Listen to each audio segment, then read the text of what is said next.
Good morning, good afternoon, good evening, colleagues, friends. It's my distinguished honor to welcome you all, honorable ministers, heads of UN agencies, delegations to the high-level political forum, the fellow members from the Page family around the globe, and the activists and the concerned citizens of the world. Today, we are getting together for this official side event of the Partnership for Action on Green Economy, which is focused on looking at how COVID and its response will determine the future we want. However, first of all, I would like to express solidarity, sympathy, and support for those who are suffering from the impacts of COVID in different ways. After having losing 3 friends and my own mother-in-law to COVID, I can feel the pain. I have just 2 points to present to you. The first one, that this webinar is a continuation of our global efforts to draw and invite attention to the disproportionate impact of COVID-19 on the poor and also on economies, on societies, and on human health. However, we feel that the impacts are deep-rooted in an economy which is not fit for delivering an inclusive and green, sustainable development. The current framing of economies, it cuts across sectors, it cuts across UN silos, it cuts across the silos of the ministries.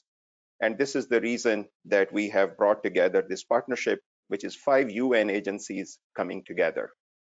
It is 8 funding partners who are coming together. And it is 20 countries of the world who are coming together for an ambitious agenda to transform the economies into drivers of sustainability. We have made some progress over the years, but there is a long way to go. And today we will be launching our 10-year plan for the future and how we will support the decade of action.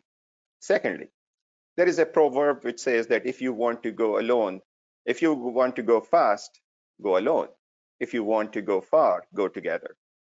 The Page family, which is spread around the world, has set an ambition that we want to go far, we want to go fast, but we want to go together. So going together is important because we will not be able to solve the decades-old, deep-rooted problems of unsustainable economic development. And it is also an opportunity which is offered by the decade of action. The decade of actions is probably a decisive action, requires a decisive action if we want to avoid the tipping points. But then how we respond to the great lockdown, which was induced by COVID-19, is even more decisive for the success of the decade of action. So today's debate is framed around those questions. How do we respond to restart the economy after the great lockdown? What is its implications for the decade of action? And what role Page can possibly play?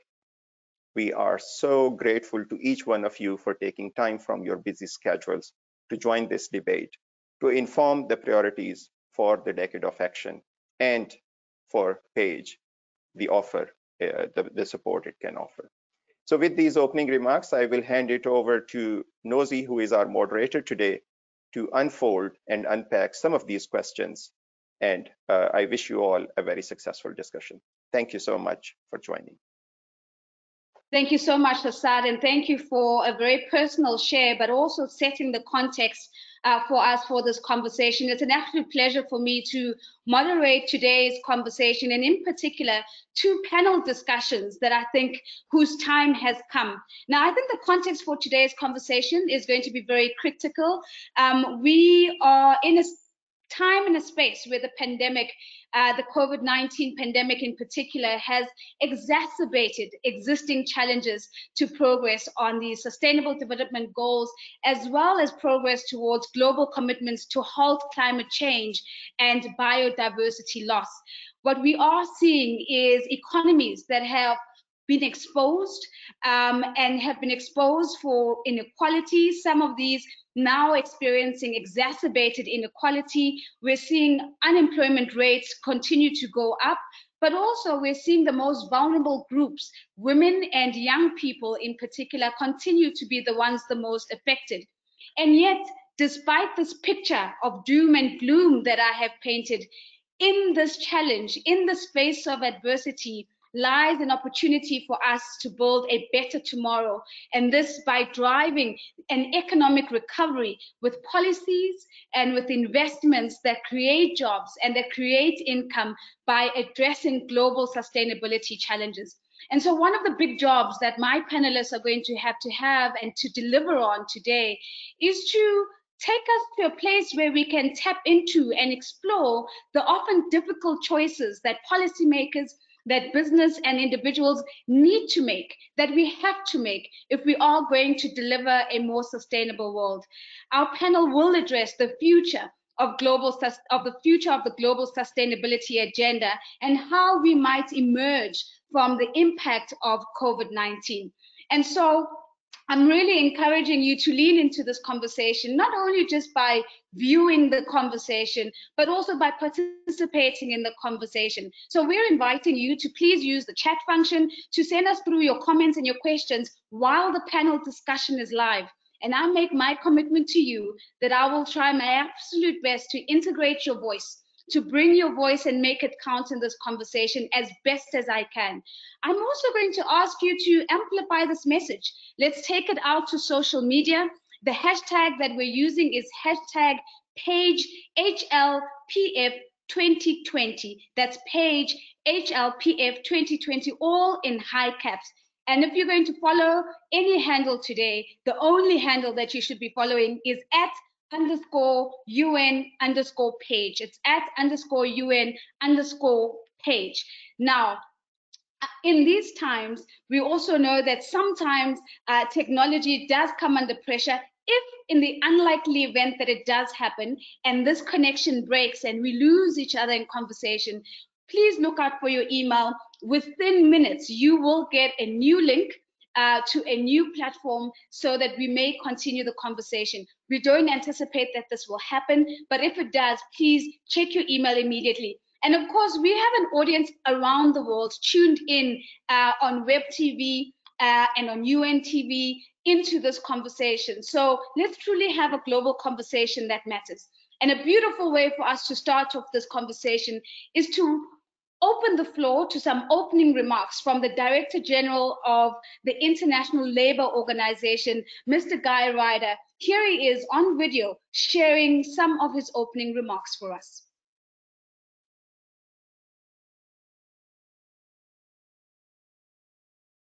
Ministers, colleagues, dear friends, this year the high-level political forum takes place in the context of an unprecedented health, economic and social crisis, which in its origins reminds us of the absolute need to maintain a proper and a respectful relationship between mankind and nature. Indeed, the crisis has made it evident that a healthy life, a safe workplace, productive economies and decent work all depend on a sustainable environment. And while some of us are still in the depths of the pandemic and its social and economic consequences, and others are gearing their efforts towards recovery, we must imperatively address now the existential challenges of climate change and environmental sustainability. Recovery from the COVID-19 pandemic must be a green recovery, one that builds a better world for people and planet. And as we stand at the beginning of the United Nations Decade of Action on the Sustainable Development Goals, the choices that policymakers, businesses, workers and individuals make now will determine our chances to advance successfully towards the realization of the 2030 Agenda. We all recognize that these are difficult times. Inequalities have grown, job losses are at record levels, and a global recession is looming. We face the serious risk of losing some of the sustainable development gains made in recent decades and of exacerbating persistent disparities within and between countries. But this is exactly the time for bold leadership, bold commitment, to set a course of action that will transform our production and consumption systems towards green and resilient economies and societies. The COVID-19 recovery plans that governments are putting forward today must lay the foundations for what should be a better normal tomorrow.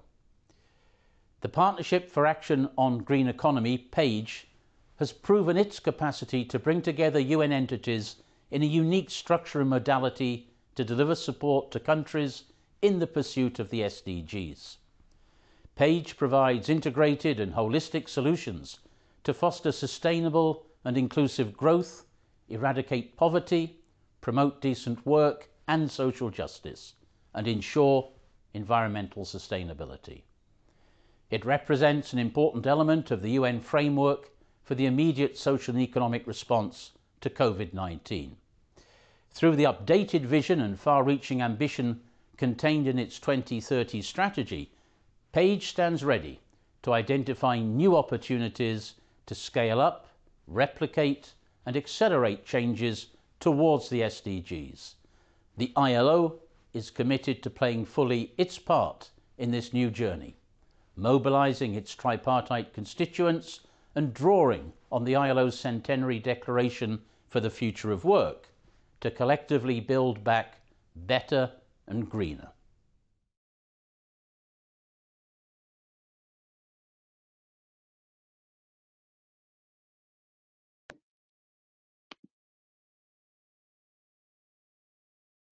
Ladies and gentlemen, I'm going to pick it up from there. That was the Director General of the International Labour Organization. We seem to have that broadcast cut short, but nonetheless, I think it is an opportunity for us to move ahead with our conversation. Some interesting and very valuable points made there by the Director General. His last point there, that PAGE does stand ready, in particular to scale action that is necessary for us to achieve what we have set out to achieve in the decade of action towards these sustainable development goals. Ladies and gentlemen, as I move to our very first panel, I'd like first just to set the context of this panel. The purpose of this panel is to really focus on the question, how might we leverage the green economy recovery to accelerate action on the sustainable development goals and biodiversity targets? One thing is clear, is the sense of urgency. There's absolutely no time to waste.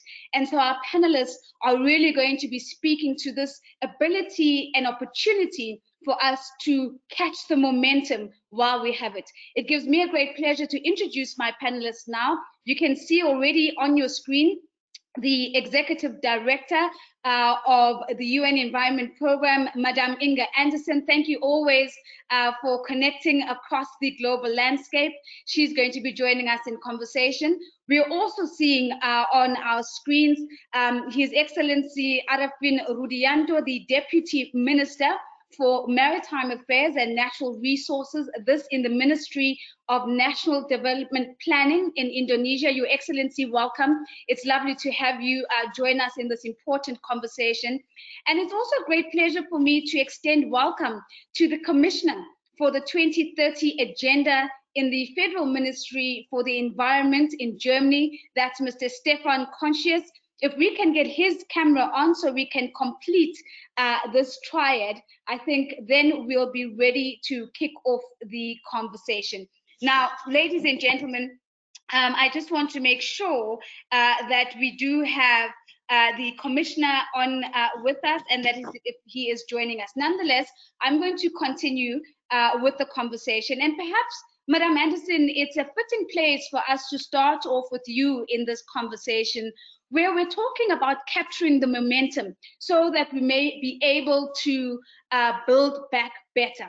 The question that I have for you is, why is it essential to capture this moment?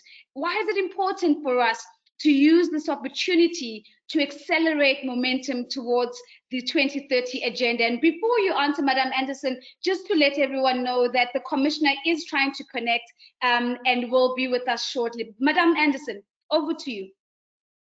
Thank you so much. And it's a real pleasure to be here. I want to also extend my condolences to all those families who have lost people through and lost dear and near ones through this dreadful pandemic. But it is something we are living.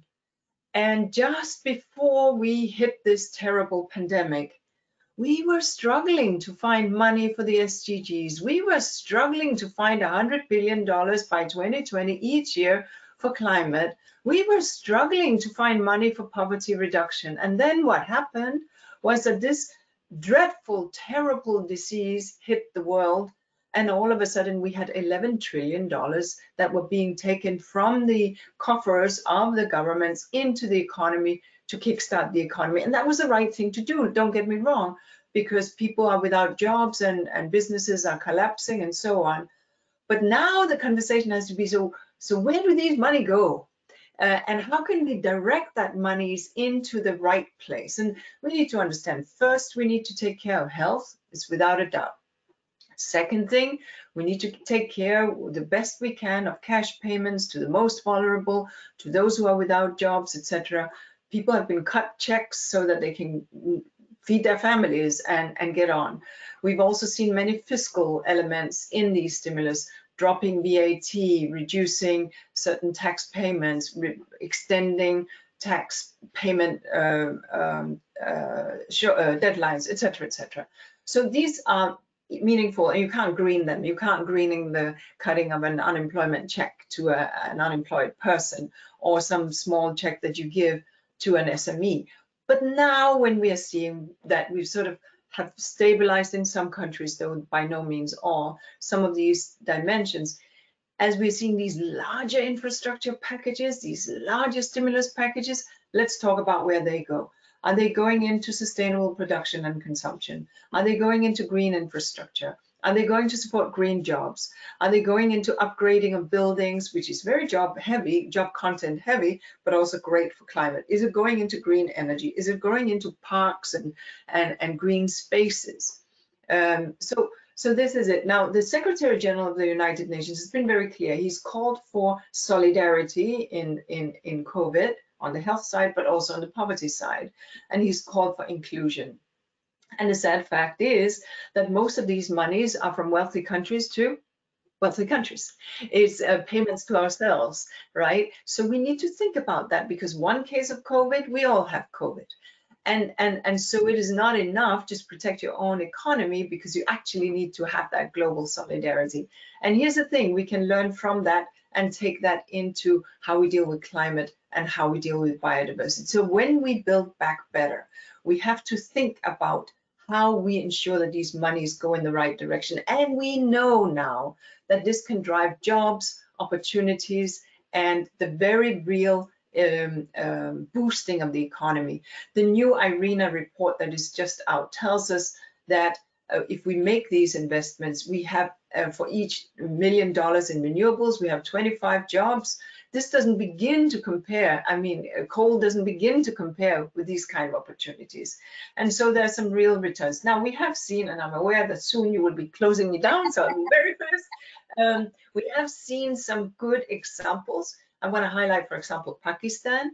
In their stimulus package, what did they do? They put about a significant amount, I think it was around $50 million, into the green, the billion tree tsunami, they're calling it tree planting. That is fast money out of the door, but it is money in people's pockets, but it's also good for the environment. Similarly, we've seen Germany, a green bond revolution. I hope we'll be hearing from the Commissioner. New Zealand has done similar, focusing on climate resilience and food production. So there are a number of elements there, but we need to do this with solidarity. It is not good enough that the OECD or wealthier countries push these stimulus packages out. They of course need to do so to protect their own citizens, but also make sure that they push stimulus and support and development assistance out to the poorer countries. Thank you. So some incredible inputs that you've just given us, Madam. One of these being, are we even asking the right questions? So as we're seeing these economic recovery packages come online, are we asking the right questions around the inclusivity, the green jobs, and all of the questions that we need to be asking if we are going to see a green recovery? But what I'm also hearing you saying is that what we should be aiming for is a global recovery, and not a recovery that is just limited to certain countries, developed countries in particular, bringing online different packages to really ensure that there's recovery there without necessarily ensuring that there's a global recovery. You also spoke to the idea of priorities and being unequivocal that it is the lives of people that matter the most, but we have to think very clearly about how we begin to bring and to activate those priorities. Thank you for the example of Pakistan as well, a great way to begin to showcase some of the best practice examples that we can begin to look to. Allow me then to go to His Excellency in Indonesia, the Deputy Minister.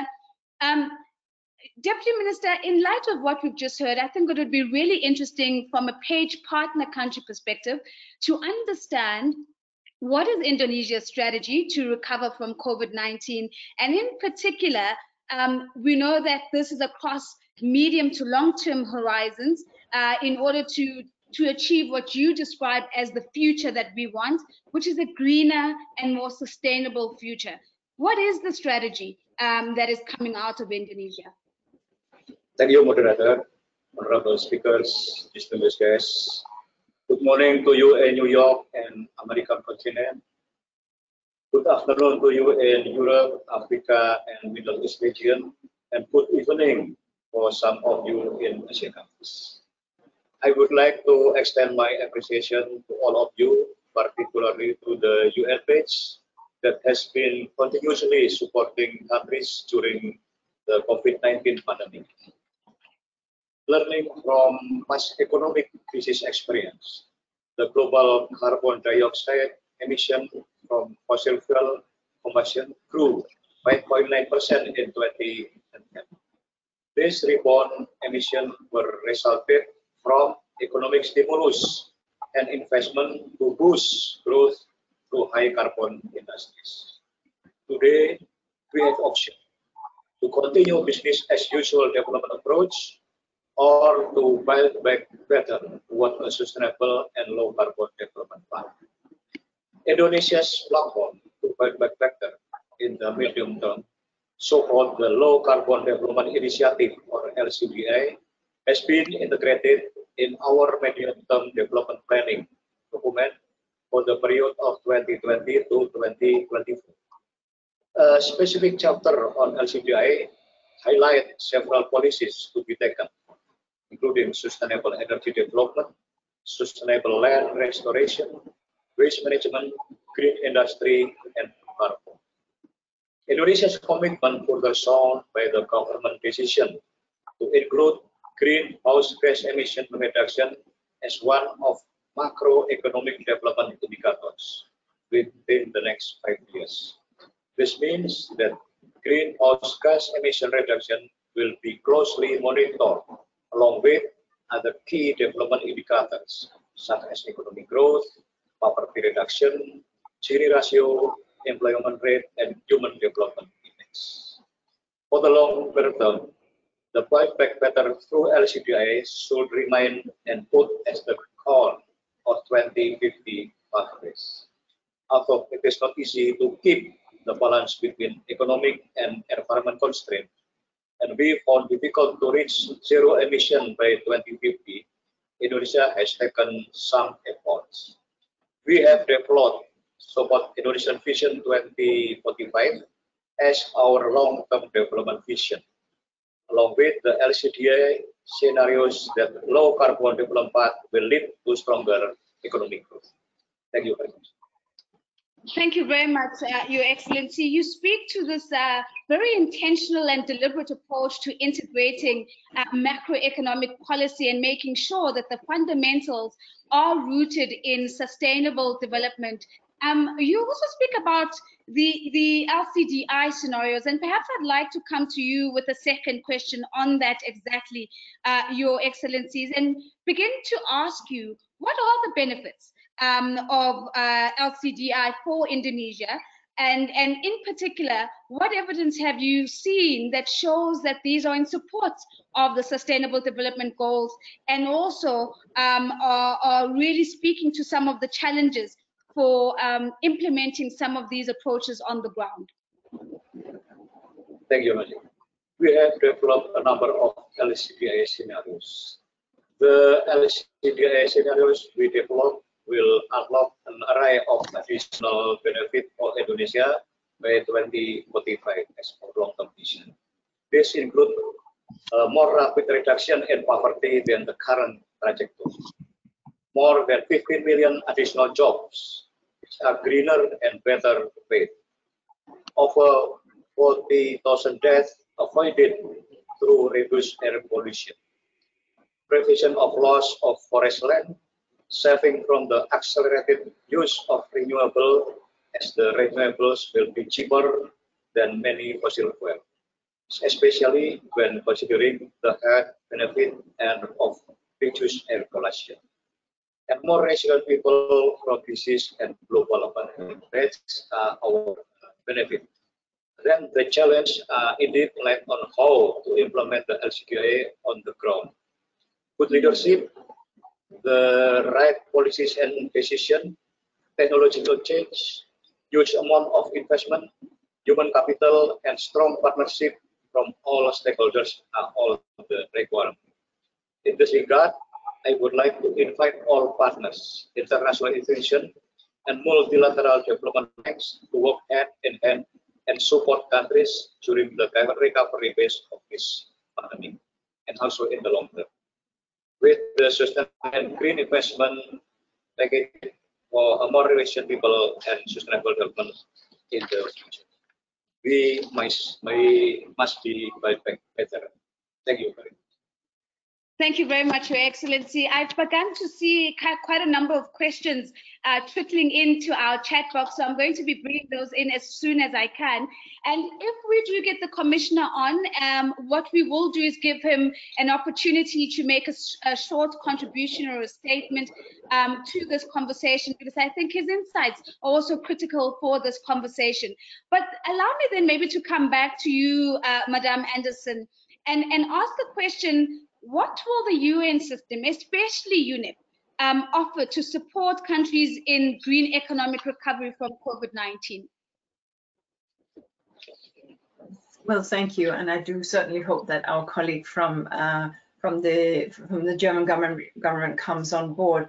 Look, the amazing thing is that we have, and Deputy Minister referred to this platform already, the Partnership for a Green Economy, and that platform has been quite firm and has been supporting countries since 2008 in making that shift, in, as they sometimes say, flipping that green switch. You've heard me say that before in another panel, but nevertheless, to make that shift. And so this platform is amazing. It has ourselves, but it has our friends from ILO, and we had Guy Ryder there. It has our friends from UNDP, from UNIDO, and from UNITA, and I believe that we'll be hearing from my colleague from UNITA later on. So we together, in a really strong one UN approach, try to push on and support countries that desire support from this PAGE partnership. And that has been critical over the last decade. And now we are looking forward to entering 2021 to 2030, precisely so that we can step up. And at this point, you know, we established a fund that countries, generous donors put monies into, so that countries that said, hey, we actually need some support to think through how we can go about that green transition. We were able to see, well, how committed is the country? Do they really want to do it? There are a number of criteria, and assuming that all of these are a check, check, and check, yes, then the partnership set, and it has a good governance with a variety of partners on board, saying, yes, we actually think that we should support. So far, we've supported some 20 odd countries, and the idea is to support many more in the next round, and that will be very critical. The work of PAGE is to not do the projects at the final end, but really to help on strengthening capacities for the designing, the financing, and the implementing of these national plans to making that switch. So it's not out in the Ministry of Agriculture doing X, Y, and Z, but it's helping a little upstream so that the countries can make those policy shifts that will drive a greener economy. And I have to say, it's remarkable how well this has worked. And we are so very grateful to a variety of donors that have come in. Our friends at UNDP are managing the trust fund for the funding that come in, and we at UNEP are hosting the secretariat on behalf of all. And so it has been a true partnership in the sort of one UN spirit, where each agency brings what is best. Clearly, our friends from from ILO, they speak to the green jobs dimension, and we at UNEP, we speak to the environmental dimensions, etc. But each one of us comes with a strength, and that's really what we'd like to see. And now with COVID-19, and we can see that there's this enormous amount of resources. I normally live in Kenya, and in Kenya we saw very early on brave and smart stimulus package that the Kenyan government extended, but it was fiscal in nature. Now Kenya will be looking at, and has received funds from the IMF and from others, to look at larger infrastructural type shifts from the others, as well as fiscal from IMF. And these things, each country is receiving. So think about then how you can make that switch. And what kind of elements does a country that wishes to make a package of stimulus want to put into that package so that they can nudge the country? I don't want to say condition, but nudge, right? And there are some elements that they can do that by ensuring, for example, that the company has to invest in that kind of infrastructure, or ensuring that the company has to have a degree of circularity in the process, in the processing of whatever product they're producing, etc., etc., or that they need to reduce their footprint, their water consumption, or their circularity dimension, as I said. So there are elements of nudging that the country can set in place, and they will know best what is possible. What this platform offers up is a sort of menu of services, if you like, that then countries can engage with. Thank you. So a fantastic outlining and just reminding us of the capability of what's possible when we're all acting in one UN spirit and leveraging off the different strengths of the different UN organizations. And again, I love the use of the word nudge instead of conditions, because we know that conditions comes with a certain historical context, especially in the developing world, that really make it difficult for the conversation to move on. Now, I've got some incredible questions that I want to bring into that conversation. And maybe let's take the first question to you, Your Excellency. This is a question from Himanshu Sharma. And the question is, how does Indonesia plan to finance the LCDI, especially given fiscal pressures because of COVID-19? Is there going to be a stronger emphasis on green fiscal policies? And I think it's a fair question given the context that we find ourselves in. Your Excellency, what are your thoughts on this question? May I ask you to unmute your microphone, please, Your Excellency?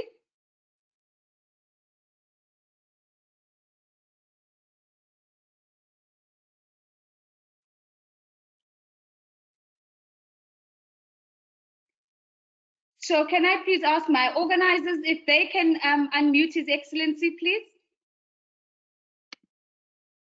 Go ahead, sir. Thank you very much. Yeah, actually we use the COVID-19 pandemic as a momentum to redesign our development approach. And in this case, we use the SDGs approach, in which we work together between the government and also non-state actors. And to do this, we also develop a platform we call SDGs Financing Hub, including we have 4 pillars for SDGs: economics, social, environment, and good governance. And for environmental pillars, we already prepared some project, so-called green project, as a demand.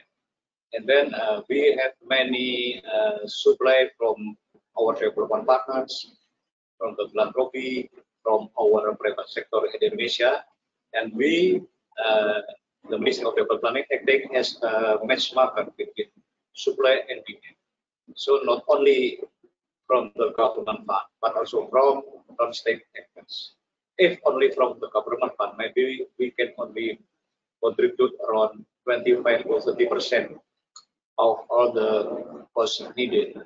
So using this platform, we together develop a strategy, decide the indicators, and so the source of fund, and also the monitoring and investment. And in this case, our financial authority also have a regulation for every private sector to provide sustainability report every year. This also encourages them to provide many activities that support the LCDI goals. This Indonesian experience. Thank you very much, Your Excellency. Thank you very much. So all the way from redesigning policy, so having the agility to respond to the new environment, and all the way to activating private sector involvement. Now, I'm going to exercise some of my moderator superpowers. So I'm going to ask you to bear with me. I'm going to come to Madam Anderson a final time. I'm going to put to her a question and also give her an opportunity to quickly respond to that question. And I'm going to then close this conversation so that in the event that the Commissioner is able to connect with us, I'm going to save a few minutes in my back pocket to give the Commissioner an opportunity to make a contribution. Now, let me first put this question to you, Madam Anderson, that has come from Elliot Harris, and it's a question about political will, which I think is going to be important for this conversation. And Elliot says, we had the Green New Deal in 2009 during the last global crisis, but the greening of stimulus packages was only partial at best.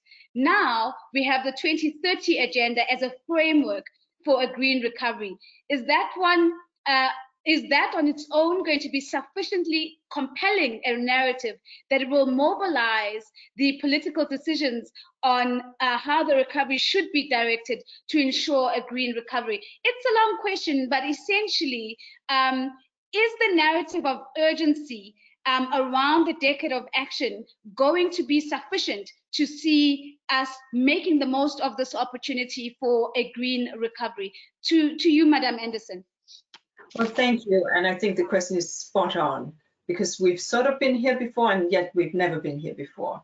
We've sort of been here before in that we had the food, fuel, and finance crisis of 2008. Well, it was not a pandemic.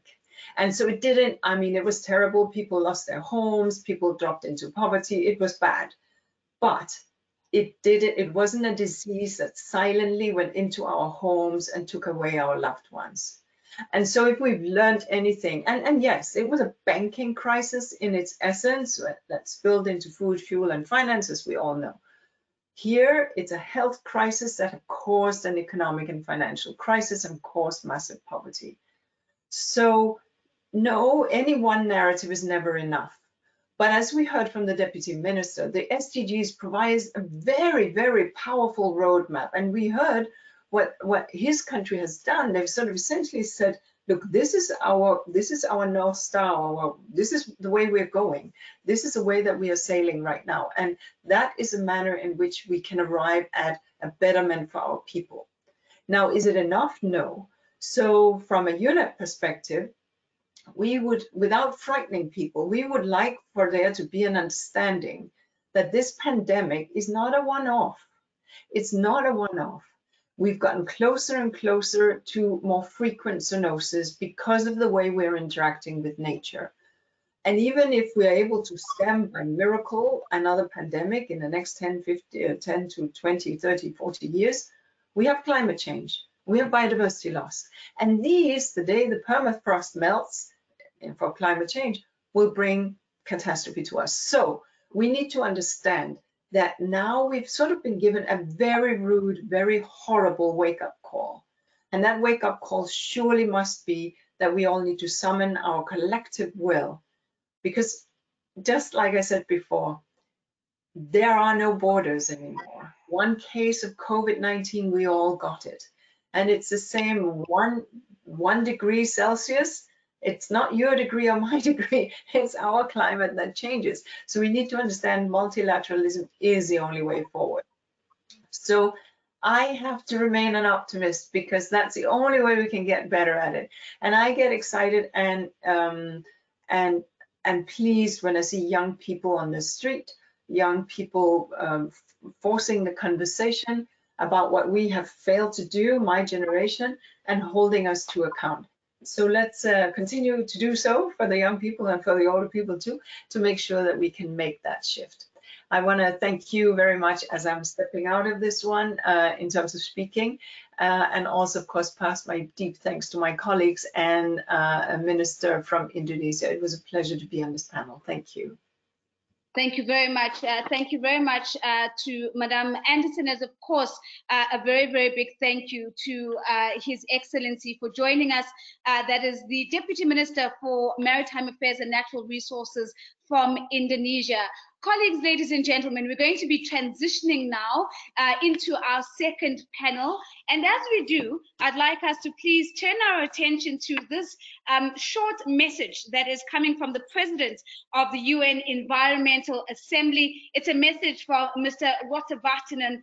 Please turn your attention to it, and I will see you on the other side for panel 2.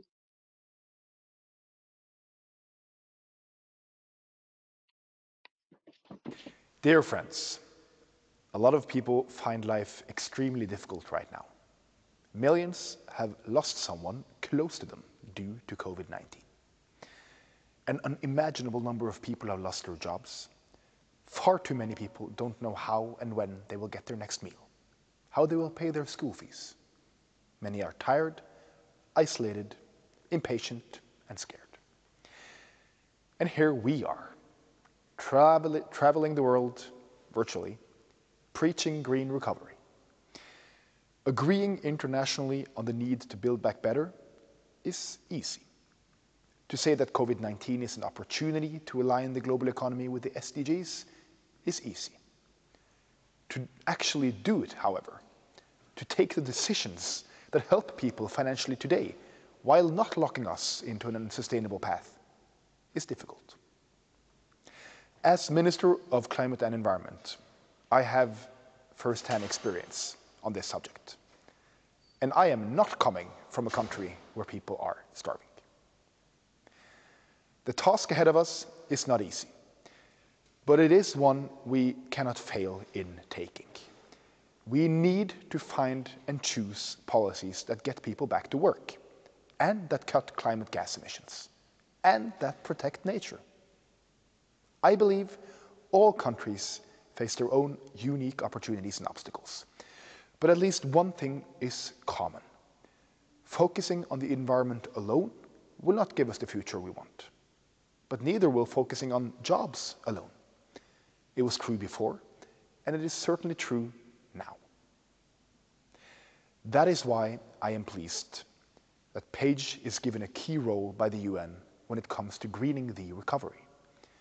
Having 5 UN agencies jointly supporting governments to develop green inclusive economies has given good results. PAGE gives governments tools to choose a possible path where various sectors like industry, education, finance all pull in the same inclusive and sustainable direction. Having the right policies in place is not just about putting words on paper. It is the way we as politicians can transform the world and give our fellow humans a better future. For example, one of the country's medium-term goals is to ensure a resilient built environment while also safeguarding the natural environment. This goal has been translated into concrete, implementable actions, including developing sustainable water resources. I believe that the collaborative PAGE effort is a very good model, both for the UN and also for national governments.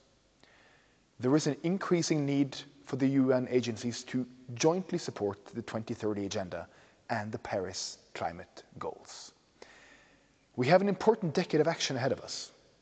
I am thus pleased that PAGE is launching its new strategy for the next 10 years today. Congratulations.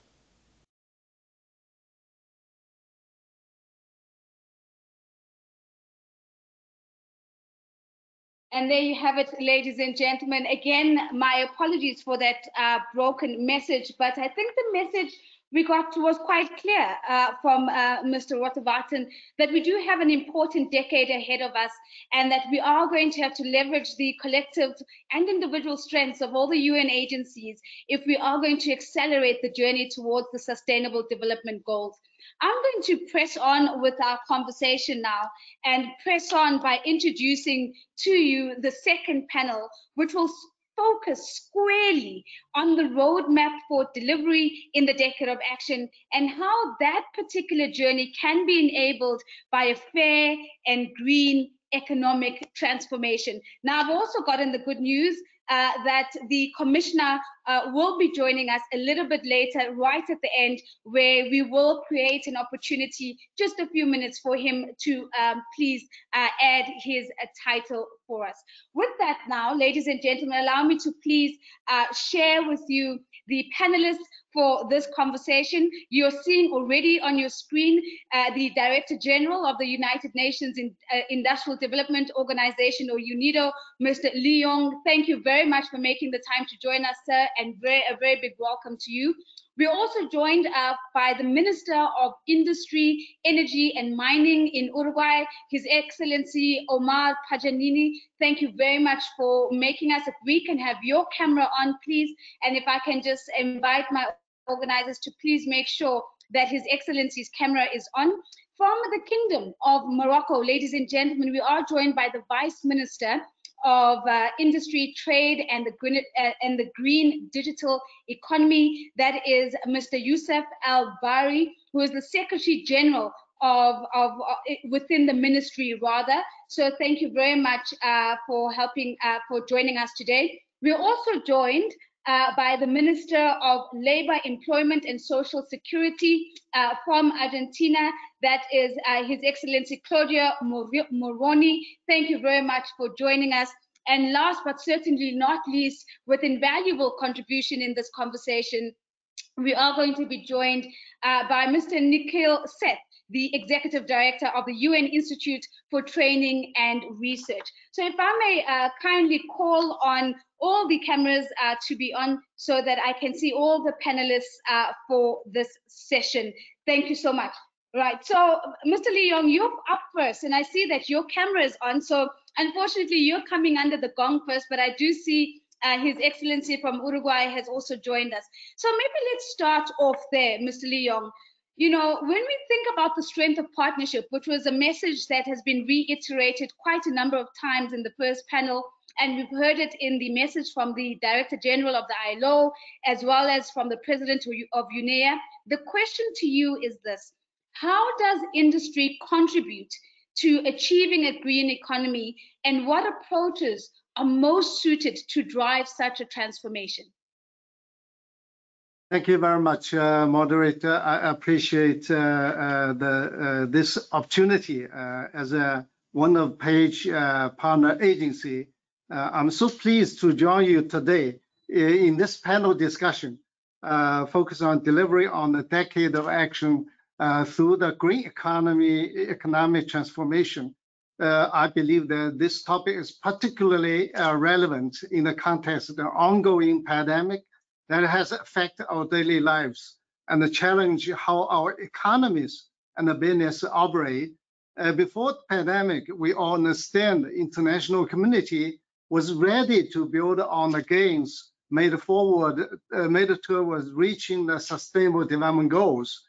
The new normal requires us to further rethink the way we produce and consume. Industry has earned its place as mainstay of the economic transformation. According to the OECD, one of the famous organizations, raising productivity is a key source of economic growth and a better living standard. They showed in their 2017 Green Growth Indicators report that in some cases, economic growth can be overestimated if it relies on the depletion of natural capital or on heavily polluting technology. We therefore need to ensure that increases in productivity are done in a sustainable manner. This is where green industry comes in. Also, green industry helps to unleash local and regional creativity into innovative forms of manufacturing connected to local needs, mindful of the social environmental conditions, responsive to an integrated world. Using this kind of approach, we can ensure that economic growth generates green jobs, facilitate their fair international trade, and enables efficient use of resources, which is so important to all of us. As such, green growth becomes a significant driver of the shared prosperity for this world. It is firmly embedded in UNIDO's vision. It is very clear for our organization, UNIDO, that no one should be left behind in benefiting from industrial development. And green industry is an important tool to achieve this process. Innovative manufacturing and circularity are crucial for building a resilient industry and delivering on a large number of SDGs. Recovery packages and the green industry investment in the key sector must establish the basis of disruptive change towards the inclusive and sustainable industrial development, which is our mandate. This means that more resource-efficient circular manufacturing models need to replace current linear production system. This is why through PAGE, UNIDO has been supporting the development of policies that promote circularity, resource-efficient production models, and sustainable operation of the economic activity, including the eco-industrial parks. And we work collectively with our partner agencies to help support a smooth transition to a green economy.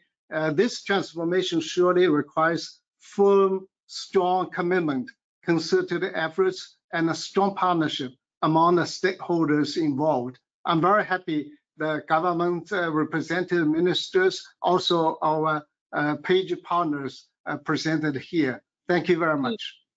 Thank you very much, Director General. And I just want to underscore what you've just shared by sharing a comment, if you will, that's come from our guests that are here with us. Rafael Paniza says, when we talk about the opportunities and strategies to build a better and a greener global economy, are we also questioning the role that our model of life in terms of our consumption is actually playing? And this is a comment that I think is fair, given that one of the first points you started off with is we need to rethink how we produce and we need to rethink how we consume.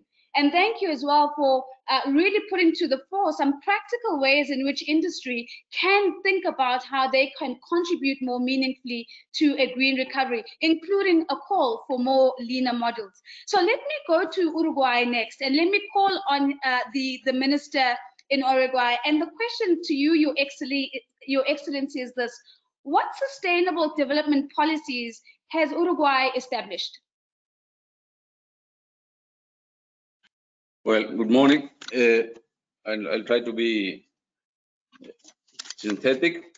We know that the Ministry of Industry, Energy and Mining deals with production, concerning investment and competitiveness, but we also have a marked vocation for sustainability, combining both environmental and social agenda. In recent years, Uruguay has been transformed into a leader in renewable electricity. We stand out worldwide with 98% of our electricity coming from renewable sources. That was our first transition to renewables and decarbonization. However, it is not complete. We have a second stage regarding transportation with the heavy use of fossil fuels there. Also, in recent years, Uruguay has been suffering the retraction in industrial activity in general and the drop in employment. These problems have deepened in recent days, of course, related to the pandemic. It has had a strong impact from the social and economic point of view. Unemployment is soaring. But I have to underscore regarding the COVID pandemic, that Uruguay has had a correct strategy regarding the health point of view.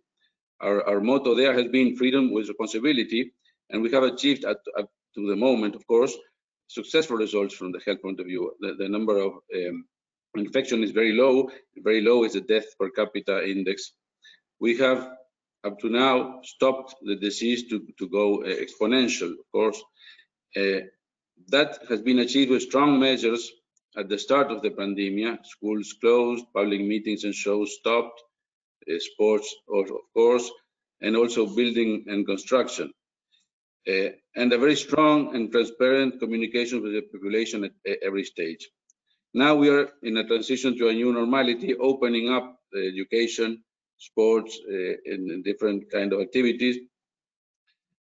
But of course, now the challenge is to, as our colleague said, get people to work again.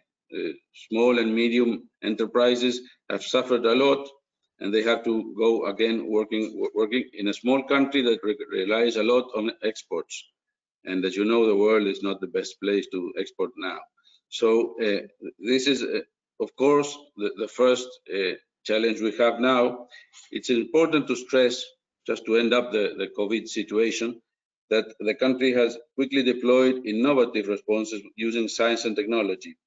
A mobile application has been deployed with more or less half of the adult population using it, tracing with contact tracing functionality alerts. Also, PCR diagnosed procedures have been deployed nationally with the help of the scientific community.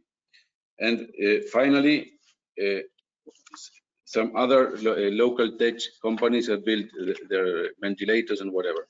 So Uruguay has combined science, leadership, and quick response to contain the health issue. But of course, the economic and the scientific and the social issues are big, and lots of programs has put into place to mitigate these with money from the national treasure. But of course, this has lots of consequences in a country that had already some competitive issues regarding the macroeconomy. In that context, we identified circular economy and the generation of green employment as tools that has to be put in place for the activation of the economic activity. The new paradigm of circular economy aims at eco-design, industrial symbiosis, reuse, repair, manufacturing, and recovery. And we think that this is a good situation for a country that relies very much still on primary production and agricultural and agro-industry.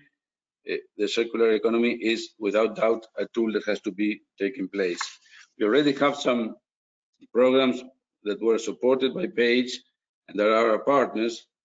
And these programs are, for example, BioValor, that is a program whose main objective is the identification of projects to transform waste and in agro-industrial activities into valuable byproducts or energy.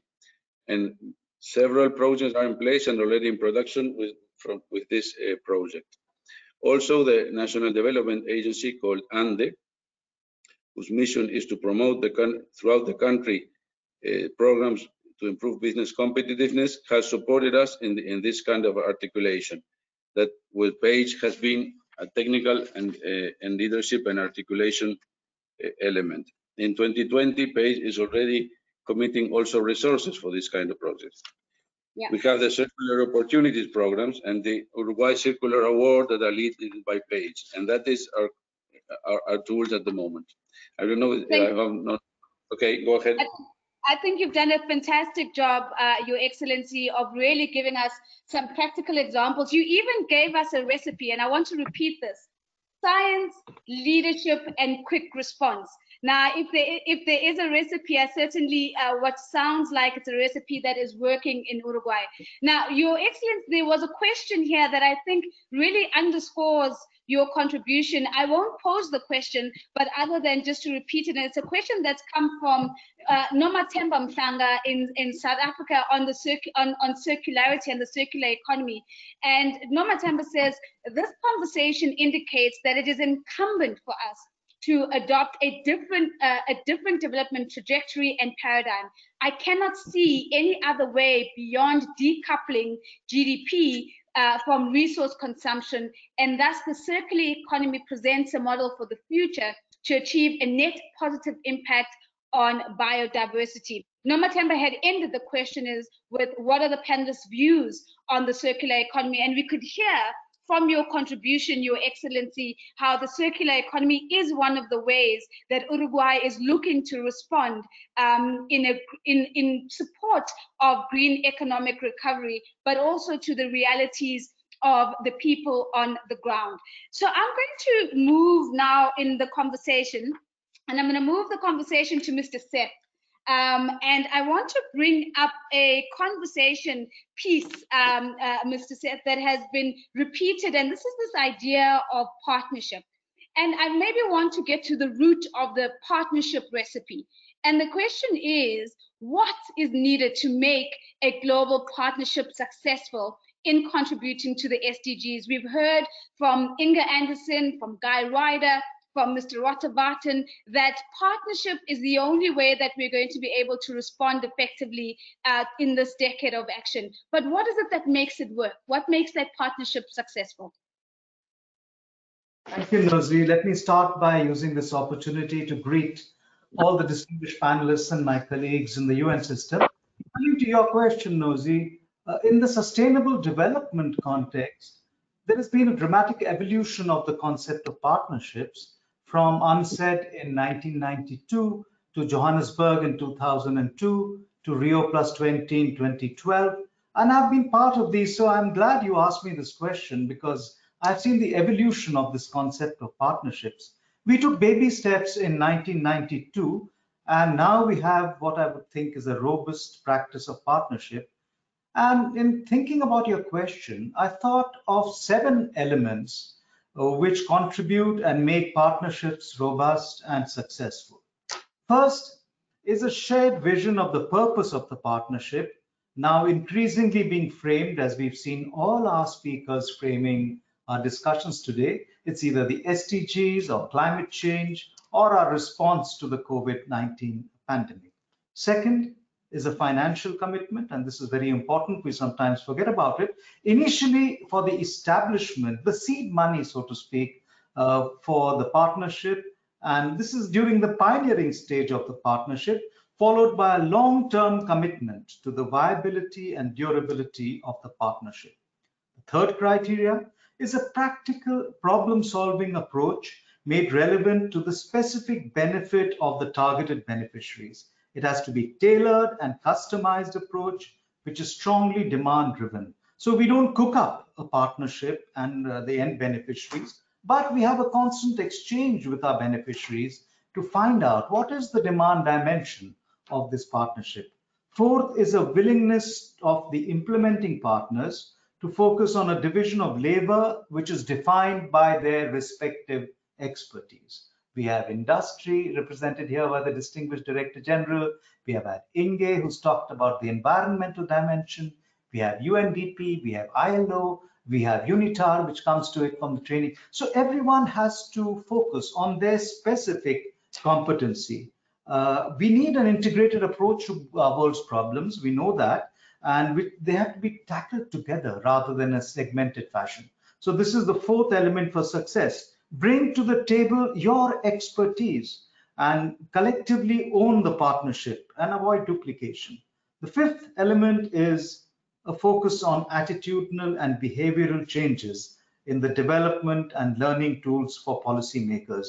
We know adults change their attitudes and behaviors with great difficulties. So I think that any policy approach should focus on these adults to help them change their attitudes and behaviors. Sixth is a continuous emphasis on evaluation and impact assessment. Are we doing well? What's working? What's not working? What can we reshape? What can we redo? This constant willingness on part of the implementing partners to be able to refine what they're doing, I think, is very important. And the final thing is willingness to bring in more partners and an ability to listen to the beneficiaries, to listen to the donor partners, and listen to others who are involved in building the national and sectoral engagement. Now, since we're talking about PAGE and our strategy for the future, let me apply these 7 criteria to PAGE. and say that does Page meet up to these very exacting standards of partnerships that I'm laying down? First, I think Page and the strategy so far and the 2021-30 strategy is a shared vision, which all of us are strongly championing. Second, the donor commitments that we have had with very generous donors have been supportive right from the initial pioneering stage to this next phase, and very encouraging. We have focused on country level activities, specific problem solving. We are going to be focusing on 30 countries in the near future. This is the way to go. Fourth, the implementing partners, the 5 agencies, have never struggled over turf, nor have we ever scrapped over resources, saying that, look, I'm not getting my fair share, or why is agency X getting so much more? We've always been very collegial and collaborative in our approach. Sixth, the learning component has always been strong, and which is very important in my mind. Sorry, that was the fifth. There's a strong emphasis on evaluation in the work we do, which I had said was one of the tests for the criteria for successful partnership. And finally, we are highly responsive to beneficiaries and to the donors. So I would say that if I was to put Page to the test of the criteria I'm laying down myself, Page would get off with flying colors. Thank you. Thank you very much. It certainly sounds like a fantastic response to an academic question as well. Executive Director said that, to say, here is the model, and to what extent can you give us an analysis in terms of how Page is done? But it is encouraging indeed, as you point out, that if these are the ingredients, the 7 ingredients, as you pointed out, what we are seeing is a partnership that really steps up to and meets each and one of these elements. Of course, the big question is, as we think about the Page 2030 strategy, which we're going to be speaking about a little bit later, to what extent does it then surpass even some of these measures and allow us to get an A++, as you put us to the test? Now, I am very much aware that we've got the Kingdom of Morocco and also the Minister from Argentina with us. So let me try and see if we can get the Vice Minister from the Kingdom of Morocco to join us. I'm not seeing the Vice Minister's camera on, so if my organizing team can assist by allowing us to put the Vice Minister's camera on. This is the Vice Minister for Industry, Trade and the Green Digital Economy. Could we get that camera on so that I might be able to ask the question? And if I don't see the camera on, ladies and gentlemen, and to the team, I would make the assumption that the Vice Minister isn't on at the time. Okay, so I'm going to move on, and I'm going to exercise my moderator superpowers again. And if we get an opportunity to come back, I will. Allow me then, ladies and gentlemen, to try and to see if we can get His Excellency Moroni from Argentina to join us on the camera as well. So if we can please put His Excellency from Argentina, put that camera on. Can I get an indication of whether His Excellency Moroni is on? And what I am seeing is a camera that remains off. So until further notice, I will try to come back to Morocco and Argentina. But allow me then, ladies and gentlemen, maybe to go back to Director General Lee Yong at UNIDO, because what we've heard, Mr. Yong, is Nikhil said this has put out to us some key ingredients for a successful partnership. And the question for you is an extension of that, which is, why is the partnership approach so important for us in our journey towards achieving a green economy? Why is this not an aspiration that we can all pursue in our relative national contexts? Thank you, moderator, for this good opportunity for this question. I just listened to Mr. Seth and also some other ministers talk about the partnership approach. This is very important, as you asked. The partnership approach is important because the green economy transformation demands significant changes in way we see and do things at a macroeconomic level and in policy setting and in every industry. This is transformation, of course, cannot be promoted or achieved by single country, single sector, or single organization because high number of stakeholders involved. And also, this is so important.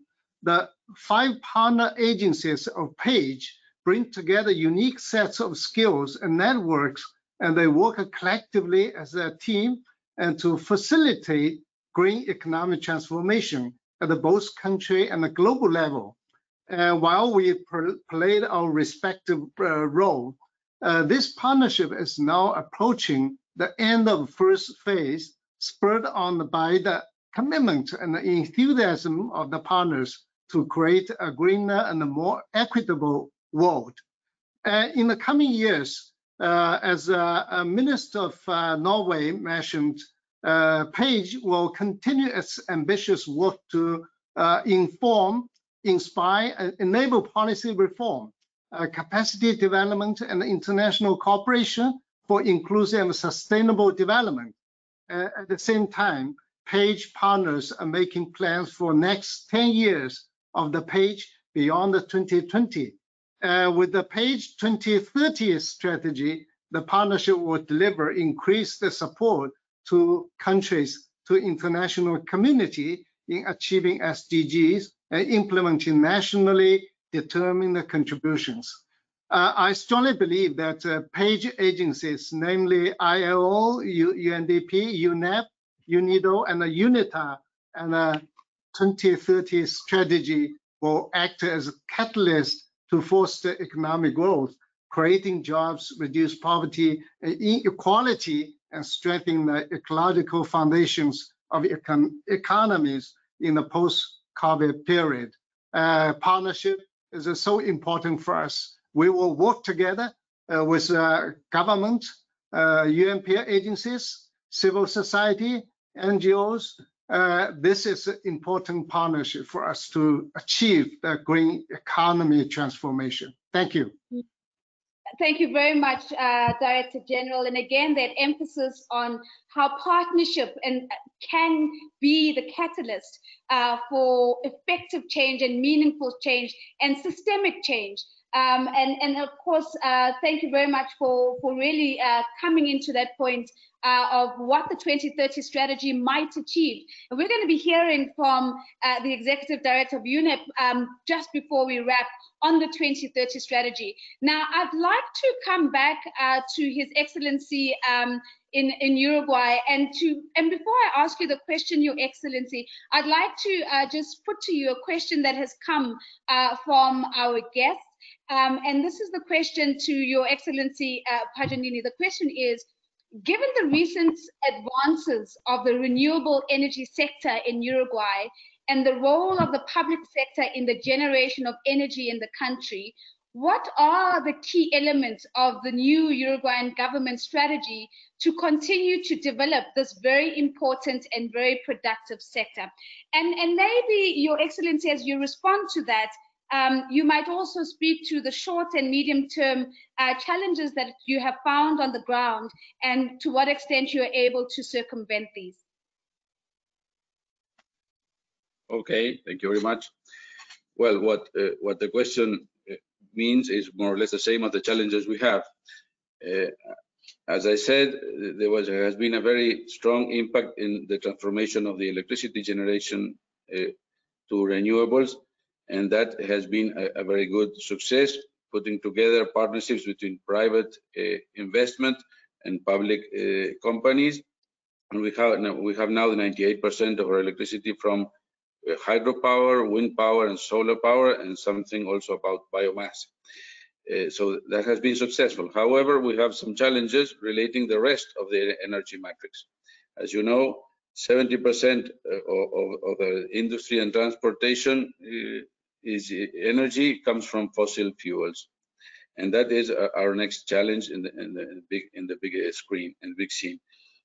Mainly, we have to electrificate transportation. That is our medium-term goal regarding public transportation and also private and light transportation. We are starting with a big change in the public transportation system in Montevideo and some cities in the country, with government support to the change of the fleet to electric vehicles. We will go ahead also with incentives for private persons to go to the electric vehicle thing. We have, of course, to invest in from the public sector to provide chargers, to private companies to put chargers, whatever, and also some special electricity tariffs that will be put in place in the short term. So that's one of the lines of action. The other line of action is to foster biomass in where it can be turned into a valuable byproduct, generating electricity, or also other kinds of industrial processes, because in a more circular way, because as all the forestry sector, for example, in Uruguay, has a lot of biomass that has been not useful. So that's another thing. And finally, the prosumer approach is going to be put in place in the short term. We already have regulations for that, and we already have some auto production with solar panels in small and medium companies and also in big ones. But we want to have a more fair and levelized field for everybody to consider being a prosumer, but that has a lot of challenges on the electricity system. So we need to invest heavily on smart grids to handle that, and that will be a medium-term goal also, and not a short-term one, because we have to change even the tariff structure. And that means that we have to regulate the sector in a different way. So a law has been passed recently to strengthen the regulator that had been very not the leader to the moment. We need a strong regulator to regulate these kind of things. So that we very summarized the challenges and the lines of action we see in the future. Thank you very much, Your Excellency. Again, absolutely clear. And of course, really being clear about even the implications for the regulatory landscape and extent to which regulation is going to have to be adaptive to the new priorities. Now, I just would like to make a quick announcement before I come to my final question for this conversation, and that is an announcement that we've just received from the team in Argentina, and that is expressing their deepest regrets that they could not join this event, and this is because of a miscommunication on the side of the organizers. We do look forward to having the Honorable Minister at our next high-level event. So we've missed the Minister Moroni, but we do look forward to the Minister's contribution in the future. So a final question then, as we begin to wrap up this conversation, to you, Nikhil, let me come back to you. And again, it's perhaps fitting that we begin to close on the extent to which PAGE can support countries in addressing the COVID-19 pandemic while still delivering on the Sustainable Development Goals, because the reality is the pandemic is the immediate reality, but there is this journey that we're on of accelerating our progress towards the SDGs. The question to you is, how can this be done? Nosy, let me start by dispelling some myths that I hear being voiced by many people, that the COVID-19 pandemic is somehow a setback to the achievement of the SDGs. My answer to that is no. In fact, the COVID-19 crisis has re-emphasized the bedrock principles which are enshrined in the 2030 Agenda and the SDGs. First, its universal application. Rich and poor, big and small, everyone have to implement the SDGs. Similarly, our response to COVID-19 is as strong as it is in the weakest health system in the world. So the universality of our approach to COVID-19 is no different from the universality enshrined in the SDGs. Second, reach the furthest first, reach the most vulnerable first. And what has the COVID-19 exposed? The vulnerabilities of those who are the furthest, the poorest, those living in slums, in large communities. So if we follow that bedrock principle, we should be, in responding to COVID-19, reaching the most vulnerable first.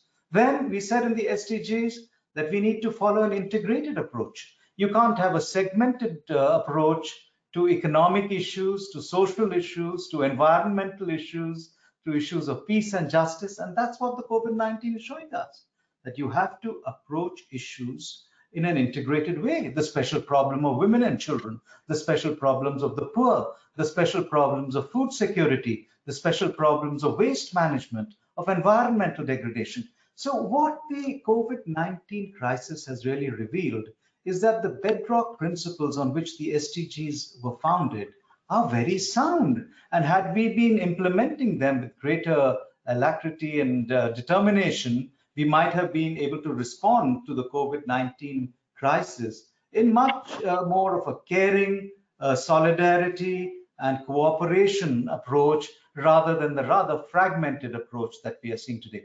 So when we talk about PAGE and COVID, it's no different, because in PAGE, as we work with national planning systems, as we work with sectoral ministries, as we work with national ministries, we try to embed all these bedrock principles in what we are trying for these systems to adopt.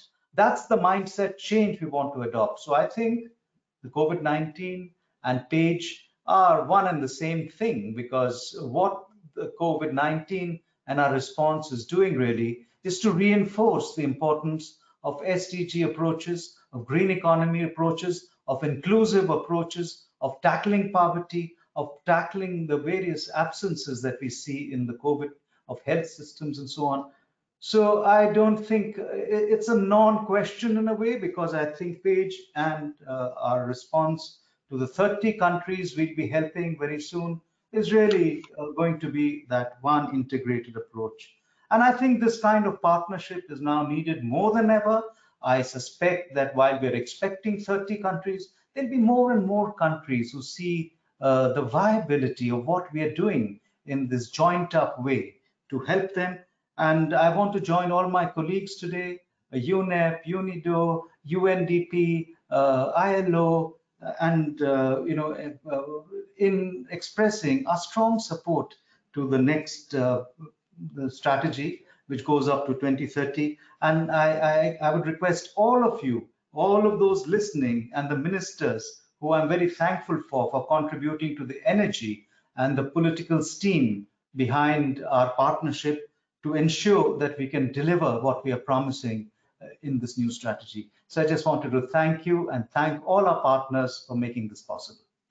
Thank you very much, Mr. Seth. And again, reinforcing a very important narrative that COVID-19 is in fact an opportunity for us to accelerate towards the SDGs, and we shouldn't be framing it as a setback, and really outlining a very clear argument in that regard. Now, I have been informed that the Commissioner for the 2030 Agenda in the Federal Ministry for the Environment in Germany, Commissioner Stefan Conscious, is available and ready to join us. And will be joining us on the line now. So if I could hand over to the Commissioner, if we could get the Commissioner's audio and possibly even camera on, so that the Commissioner could please just make a quick contribution, and in particular, in response to the question of how PAGE can contribute to addressing the present crisis. To the Commissioner now, please. Thank you. Thank you very much. I believe that this debate has shown how important PAGE is in this very moment. I would like to congratulate the partnership for the excellent achievement over the past 7 years. We have been a partner of this endeavor since its inception, and very much welcome the continuation of this excellent interagency cooperation. During Germany's EU Council presidency, we will work to ensure that the European Green Deal contribution to overcoming the consequences of the COVID-19 pandemic We very much welcome the statement of the G20 finance ministers who committed in April to support an environmentally sustainable and inclusive recovery consistent with the 2030 Agenda for Sustainable Development. We are all experiencing the need for the greatest possible cooperation and solidarity between countries. Multilateralism and international cooperation are key to global crisis management. The tailor-made advice which PAGE is providing to its partner countries is very important during the recovery from the crisis. Therefore, I'm pleased to announce that the German Environment Ministry decided to allocate additional 6 million euros to support the PAGE work on green recovery. Thank you very much. Thank you very much, Commissioner, on the back of that announcement. And yes, we can actually give a round of applause. It is a fantastic announcement that's been made. And I think it's a fitting place for us to welcome back Madame Inga Anderson, the Executive Director of UNEP, to perhaps just close us off with an opportunity to speak to the launch of the 2030 strategy on the back of that pledge. Over to you, Madame Anderson. Well, thank you very, very much. And I have to say that this last announcement, I'm glad that we managed to get our colleague and Excellency Stefan Contius in to make that very significant announcement. In the first round of PAGE, we were proud to be joined by Germany, Switzerland, EU, Sweden, Korea, Finland, Norway, and Kuwait as donors. Now, in the second round here, we see that Germany has already put down a chip. And so that is something for which we are very, very grateful. It's a real pleasure to be here together with my colleagues, Guy Ryder, who we had earlier on the tape from ILO, Achim Steiner, who is here with us in presence, I'm sure. And then we have two colleagues who are actually here in presence, Nikhil Seth, our colleague, and who is the Executive Director for UNITAR, as well as Li Yong, who is the Director General from UNIDO. From all of us, we want to give a very, very strong appreciation to our German friends. We stand shoulder to shoulder behind the UN flag, and thank you for that contribution. I would also like to recognize the many countries that have been part of PAGE 1, and you heard that my colleague Nikhil was saying, well, we're going to expand this. But in the first round, we had Morocco, Thailand, Guatemala, Indonesia, India, Kazakhstan, Argentina, Uruguay, Brazil, Kyrgyzstan, Barbados, China, South Africa, Ghana, Burkina Faso, Mauritius, Peru, and Mongolia. And we would like to expand that to an even greater number. And so this first donation that our generous German colleagues have made for us is very meaningful. Let me also thank Deputy Minister Arifin Rudianto from Indonesia, who was in the first panel, and of course, Minister Omar Pagani from Uruguay, who's with us here. I'd also like to thank Minister Sveinung Rotevatn, who was on tape, and you should know that we could hear him on UN TV, so the live broadcast he was actually audible, the recorded messages. The same goes for Guy. And so Minister Rotevatn, who is the chair and the president of the United Nations Environmental Assembly. And then, Masifu, how can I thank you? You come into this with this amazing energy, you help carry us through, you're pro to the nth degree, and you have moderator superpowers. We saw that. So with that, let us give you a big thanks, and again, a huge thanks to everyone who was on the dial-in, who was listening in. This has been an event of the HLPF. This is an event for PAGE, the Partnership for Green Economy, UN, my colleagues, and all the donors, and all the partner countries. We thank you, and we remain committed to making that green shift for jobs, for opportunity, for equity, and for poverty reduction. Thank you very much, everybody. Thank you, and have a good day. Bye. Thank you very much to the Executive Director, and apologies for Morocco. They've had technical issues and weren't able to join us. Just wanted to convey that. With that, good morning, good afternoon, good evening from wherever you are. Thank you for having us. Goodbye. Thank you.